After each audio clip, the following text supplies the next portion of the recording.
Adam, a disappointing result out there for the 18s, 4-2 to defeat the Celtic. Just sum up the thoughts and thoughts of the game. First half we're too passive in midfield. In key areas of the pitch we don't want to make contact and cover certain areas, then it's going to cause you a problem. It's going to allow their key players to get on the ball. So there was naivety and boys stepping out too early to press, not protecting key areas and then not making contact. Too nice, and you give yourself a mountain to climb in what should have been an even and competitive first half. We do well to keep us in the game at 2-1 and then 3-2. Again, too passive just after the first half, after the second half starts, and we're now in 4-2. What I will say is we go with 20 minutes to go, then we decide to start being aggressive, decide to start making chances. By that time it's probably too far gone, so it's frustrating. You can't expect to turn up against a team like Celtic and play for 20 minutes and expect any sort of performance or result.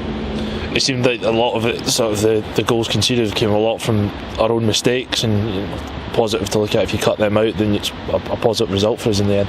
Goals are definitely avoidable. There's no excuse for the goals. Two of them are too many touches in midfield, and we're trying to build out from the back.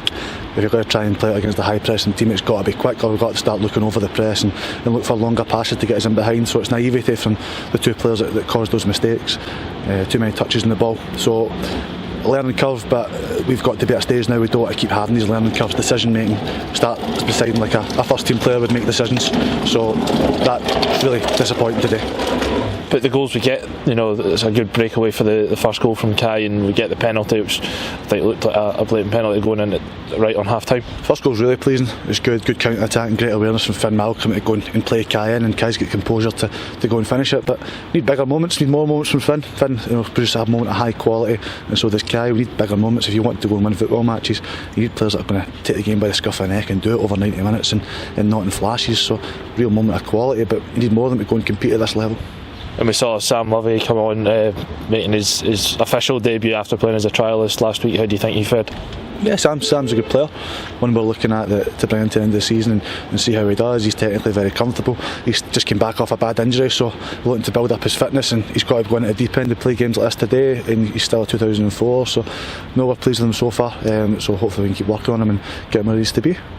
No game next week for the reserves or the 18s, so it's a week off. Is that a week to go and work on things in the training pitch then? As always, yeah, we'll go and review it. We'll take a friendly match against Scotland national team under 15s, so a chance to right a few wrongs and go and learn from it and develop it before we're back into league action. Well, Sam, a second game for you in a Dundee United shirt, but this is your first official one as a United player. I know it wasn't the result we all wanted, but how was it? It was good, yeah. Disappointing result, but I thought the boys, we started off poor first 5 minutes and let them conceded poor goals, but we showed fight to the world's end, and we were unlucky to concede the goal just after half time to make it 4-2, and obviously it was harder to get back in the game then, but it was a good game. Just shame we couldn't win it. So as we say, 2 games you played last week against Inverness as a trialist. How would you sort of sum up these kind of different experiences, 1 win and 1 defeat? Well, last week the win, the boys played class, got an assist, got the assist for the winner. Everything was good, a good play. And then today, the different opposition, harder team to play against, because Celtic are better on the ball.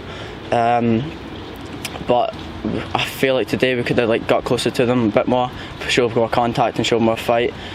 But it was just an unlucky result. This week you finally joined the club.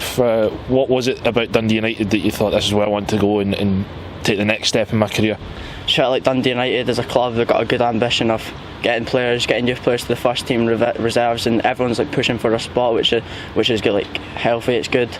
And I just feel like this is the right club for me to progress and get higher in the ranks and just hopefully get in the reserves and then first team.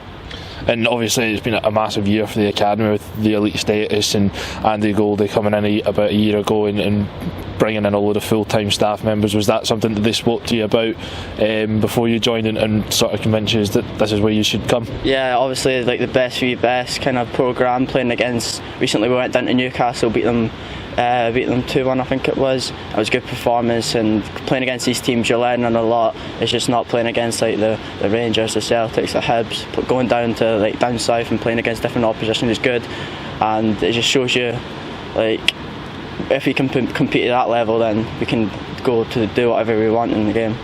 And how have the boys been with you since you've arrived? They seem like a really welcoming bunch. Yeah, the boys have been class. Good Potter and Diggs. Watching the Europa League games last night, and yeah, it's been a good couple of first weeks, and I've enjoyed it. So you're not obviously from Dundee, so how have you found sort of moving up and, as you say, staying at the Dice? You're only 15 years old, it must be a massive thing. Well, it's help from all the boys that are welcoming me, so I feel like at home, and I feel like I can talk to them. I'm not like shy. I'm not a shy person, so I can fit into like certain different situations quite easily. So it's been brilliant. I've loved it. And what do you hope to sort of achieve with your contract so far at Dundee United, seeing up till, I think you said, the end of the next season? So what's the sort of plan for you? The plan for me is just to keep getting minutes with the 18s under my belt, keep starting, try to get as much assists as I can, because that's what I base my game on, getting crosses in the box. I just hope I get more assists, more minutes, and then hopefully impress, push up to the reserves, and then everyone knows what I get into after the reserves first team.